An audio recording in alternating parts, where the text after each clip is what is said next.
Hello friend, welcome to easy nursing academy. तो friends, चलिए आज हम बात करते हैं हमारे क्वेश्चन सेशन 4 के बारे में। तो हमारा सबसे पहला क्वेश्चन जो है वह anti helminthic drugs are used for the treatment of disorder caused by organism. मतलब एंटी हेलमिंथिक दवाइयों का उपयोग कौन से जीवों के कारण जो विकार उत्पन्न होता है उसके उपचार के लिए किया जाता है। मतलब कौन सा कौन सा पॉजिटिव ऑर्गेनिज्म है जो डिसऑर्डर क्रिएट करता है और उसके लिए हमें कौन सी ड्रग यूज में लेनी होती है, एंटी हेलमिंथिक ड्रग्स। तो क्या है इसका correct answer? Correct answer is a, worms. Worms जो होते हैं उनके लिए हमें क्या करना पड़ता है, एंटी हेलमिंथेटिक ड्रग्स जो है यूज में लेनी होती है। तो करेक्ट आंसर क्या है? A, option A is correct answer. Next है हमारा normal gestational period of a human being is. मतलब जो ह्यूमन बीइंग्स है उसका सामान्य गर्भकाल कितना होता है? कितना होता है? तो वैसे तो होता है 9 मंथ प्लस 7 डेज, और डेज की अगर अपन बात करते हैं तो कितना होता है 280 डेज। तो करेक्ट आंसर क्या है? D, 280 days is the correct answer of this question. तो गेस्टेशनल पीरियड कितना होता है? 280 डेज। 9 मंथ प्लस 7 डेज होता है 280 डेज। तो correct answer is D. Next question है हमारा the process of tightening of the fibrin clot in such a way that the rupture area of the blood vessels get smaller and smaller, thus decrease the hemorrhage is called। कहने का मतलब है कि fibrin के थक्के को कसने की प्रक्रिया इस तरह होती है कि रक्त वाहिका जो ब्लड वेसल्स का जो टूटा हुआ क्षेत्र है, रप्चर्ड जो एरिया है वो क्या है, छोटा और छोटा होता जाता है, स्मॉलर एंड स्मॉलर। इस प्रकार जो ब्लड हेमरेज होने की जो प्रक्रिया है वो कम होती जाती है। तो इस प्रक्रिया को क्या बोलते हैं हम? इस प्रोसेस को क्या बोलेंगे? तो इस प्रोसेस को बोलेंगे हम सिनेरेसिस।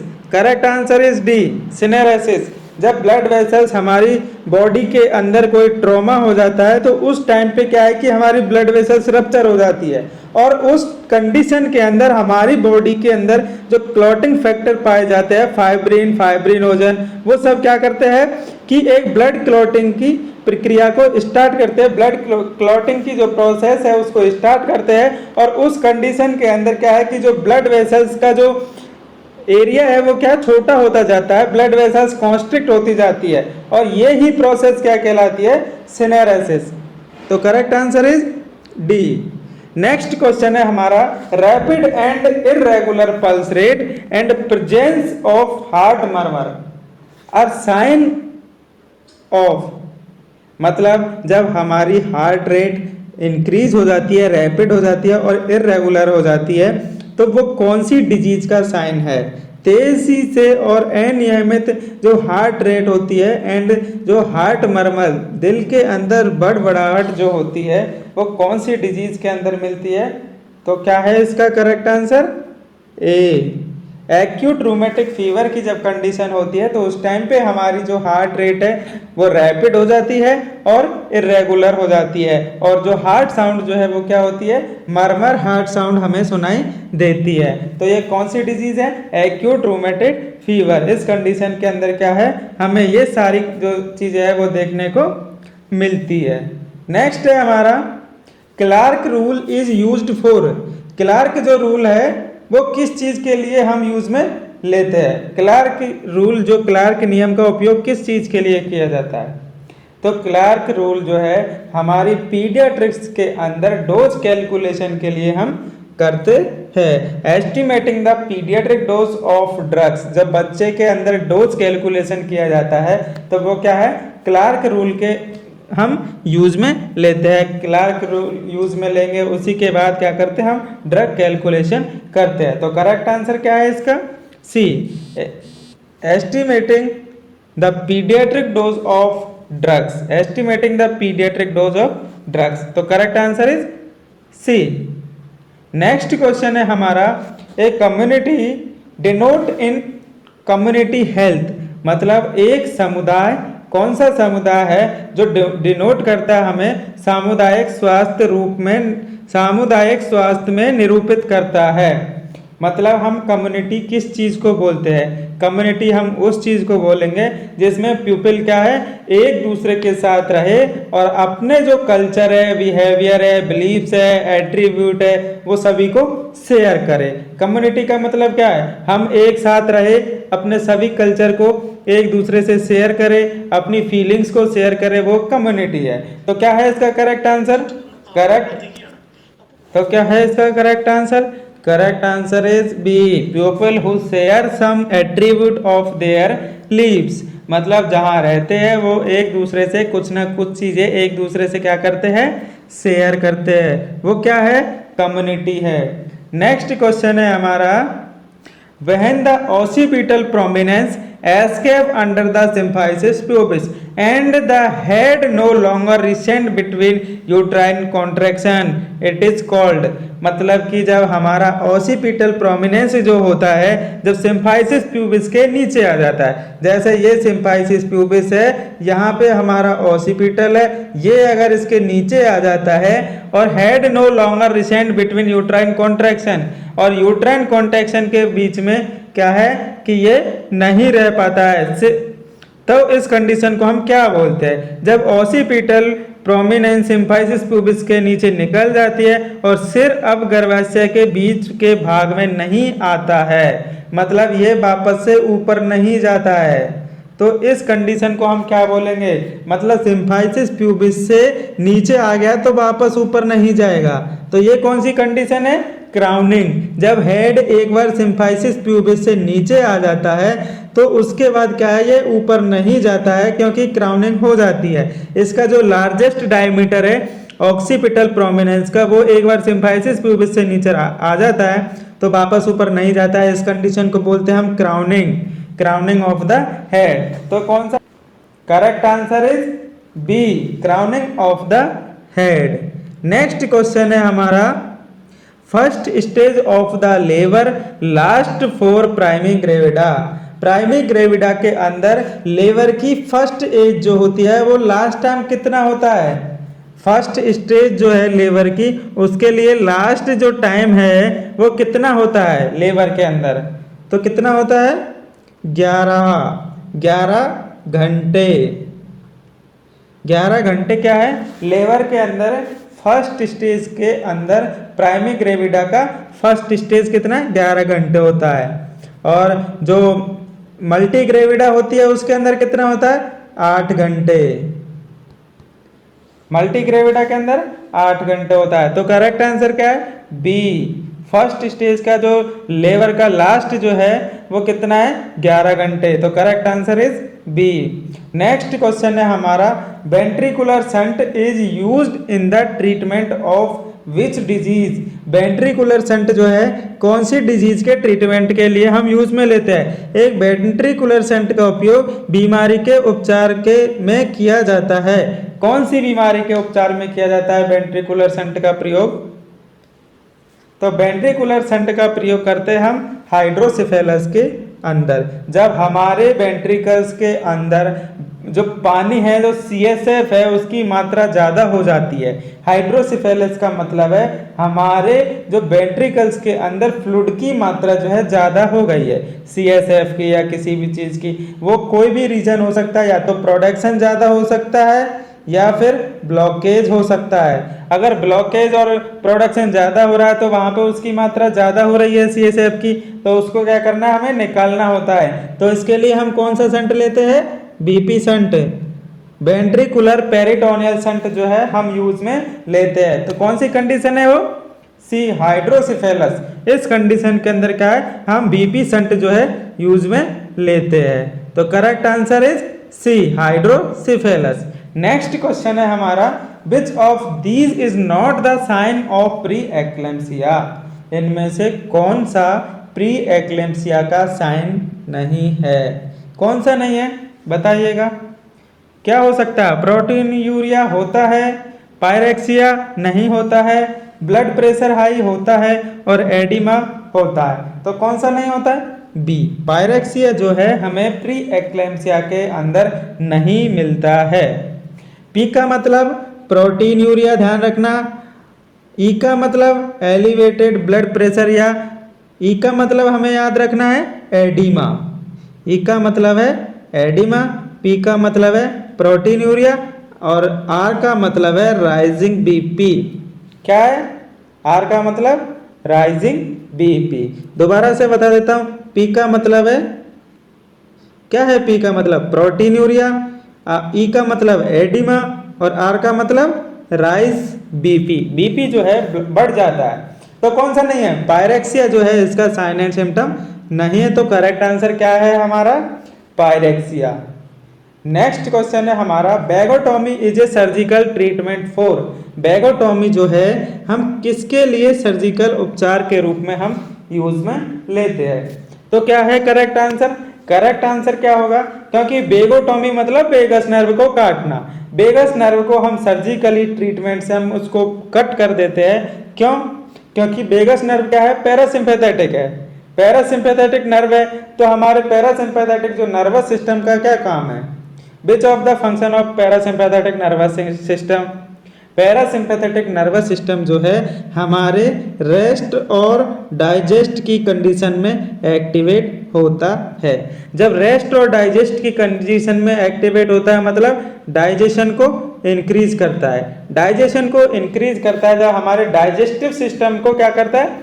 अफेक्ट करता है। तो कौन सी ऐसी डिजीज है जो डाइजेस्टिव सिस्टम को अफेक्ट कर रही है? HCl के सिक्रेशन को ज्यादा कर रही है, एंजाइम्स जो है उनके सिक्रेशन को ज्यादा बढ़ा रही है। तो करेक्ट आंसर क्या हो सकता है?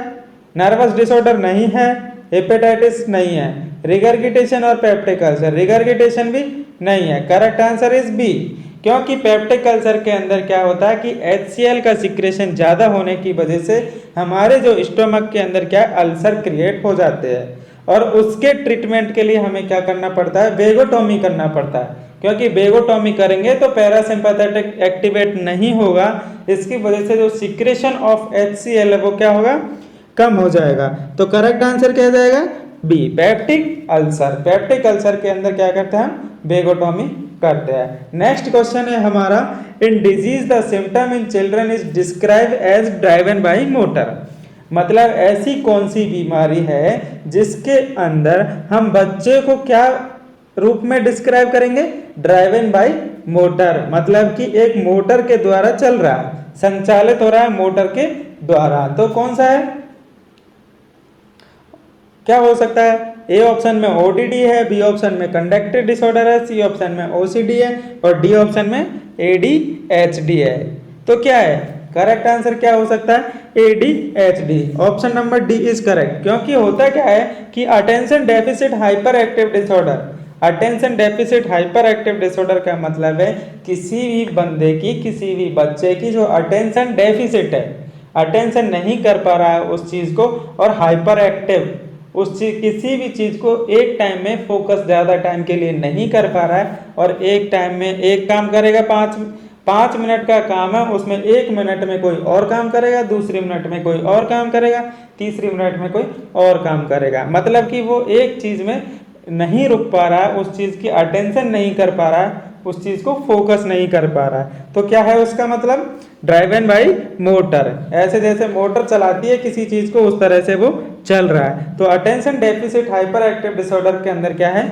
ये जो चीजें देखने को मिलती है। तो नेक्स्ट क्वेश्चन है हमारा, the ozone layer block from the sun. जो सन ओजोन की परत है सूर्य से किस चीज के द्वारा ब्लॉक होती है?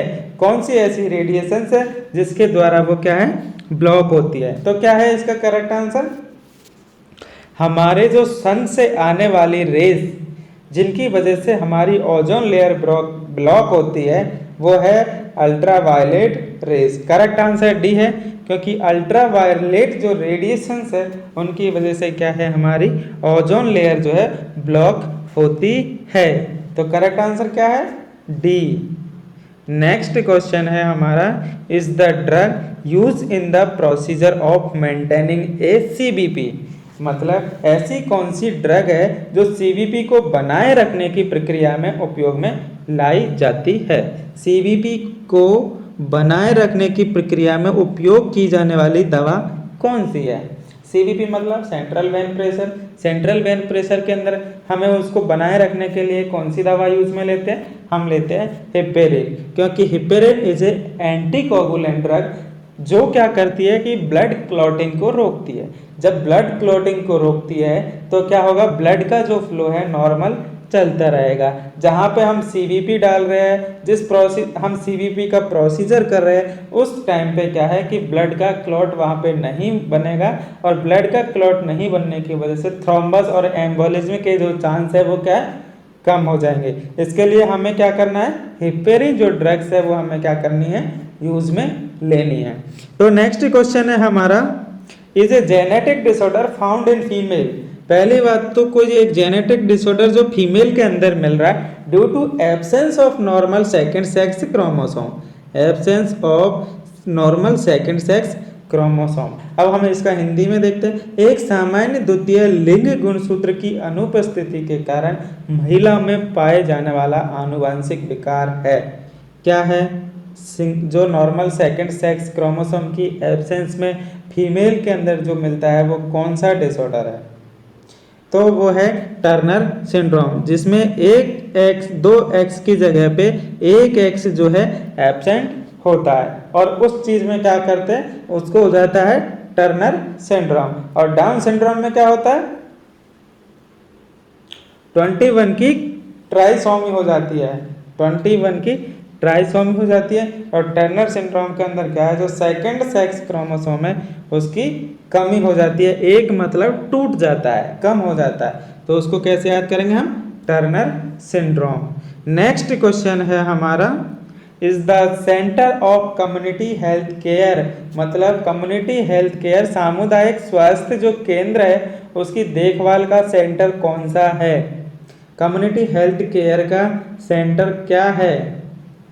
तो क्या हो सकता है? पब्लिक गैदरिंग हो सकती है, पीएचसी हो सकता है, फैमिली हो सकती है, या स्कूल हो सकता है। तो हमें कम्युनिटी की बात करनी है, तो जहाँ पे कम्युनिटी हेल्थ केयर आती है वहाँ पे हमारा करेक्ट ऑप्शन जाता है फैमिली को।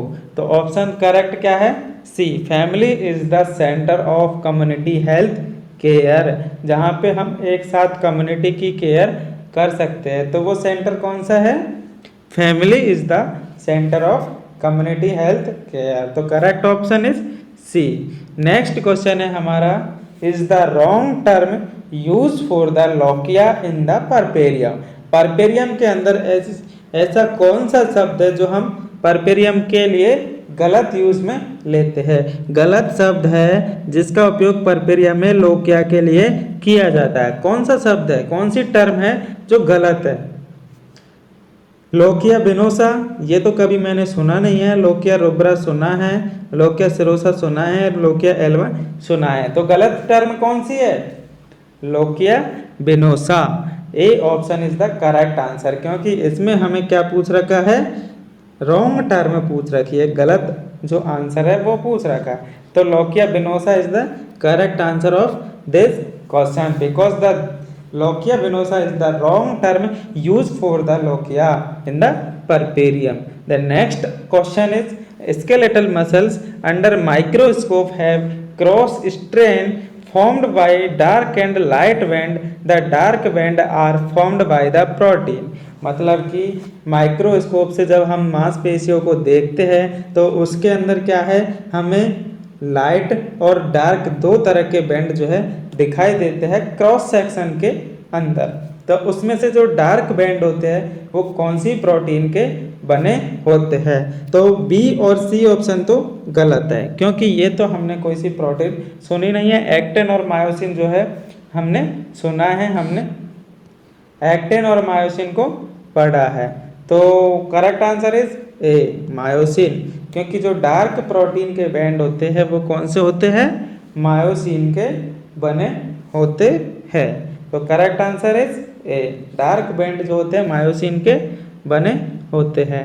नेक्स्ट है हमारा, anaphylaxis is the term used in condition, मतलब एनाफाइलैक्सिस जो शब्द है उसका इस्तेमाल किस हालत में किया जाता है, कौन सी कंडीशन में हम करते हैं? तो एनाफाइलैक्सिस जो टर्म है उसका हम कौन सी कंडीशन में करेंगे?